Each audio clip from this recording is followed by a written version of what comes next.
Donna Adelson, stop talking on the phone.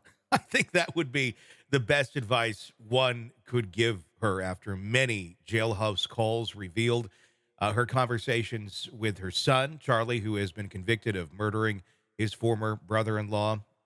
Yeah, calls that very much led to her being stopped at the airport, detained, and then charged also in the conspiracy to kill Dan Markel. Joining me to discuss those conversations and where things may be at for Donna Adelson going forward, Shavaun Scott, psychotherapist and author. Let's talk about those calls and the nature of them. It's a lot of on the surface, I would say, kind of self-aggrandized groupthink of we're unstoppable, or that we're always right no matter what, judging by the way that they looked at other people and just constantly telling each other how good they are when clearly things are not going very well for the Adelsons.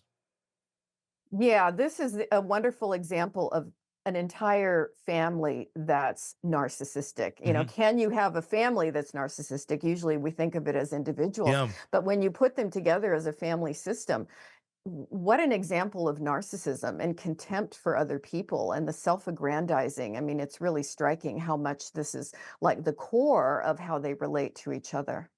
How often is that where you have a situation like this where the whole family really fits into that pattern? Like you said, quite often it's one figure. It's the mother, it's the father, maybe it's a child, adult child that kind of goes down that road of narcissism, extreme narcissism.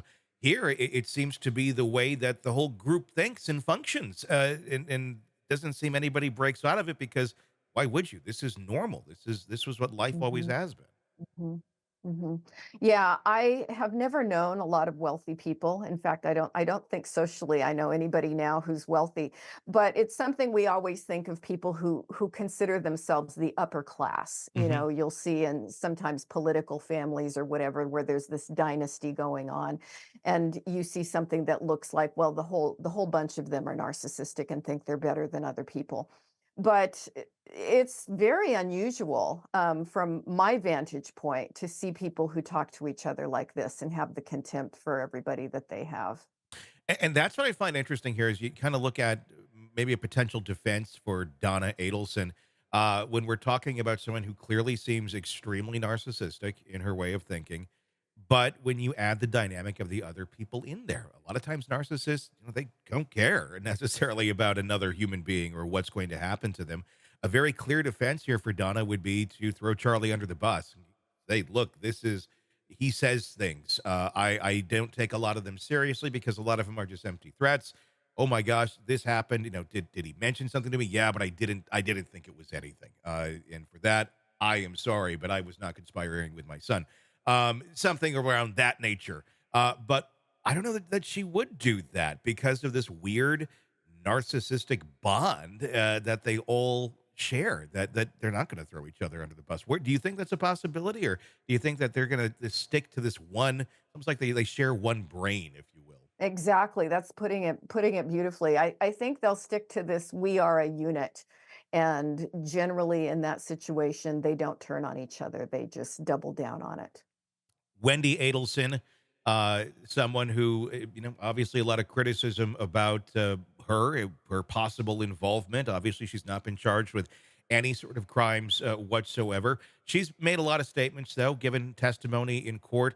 What's your take on that from a psychological standpoint of what you've witnessed her standing on all of those charges against her brother and her mother?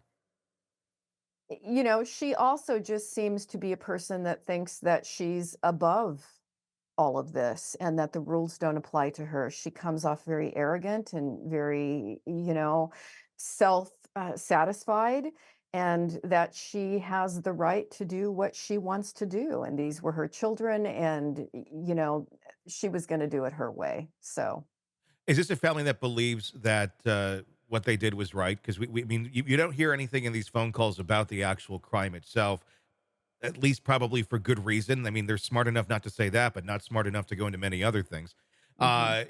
Is this something where they're maybe not going to necessarily bring up, yeah, we were justified in killing Dan Markel, but they do truly believe that because of their intentions and their motives. So it's almost just an unsaid fact that yeah, we had to do it. We got caught, but this was what should have been done.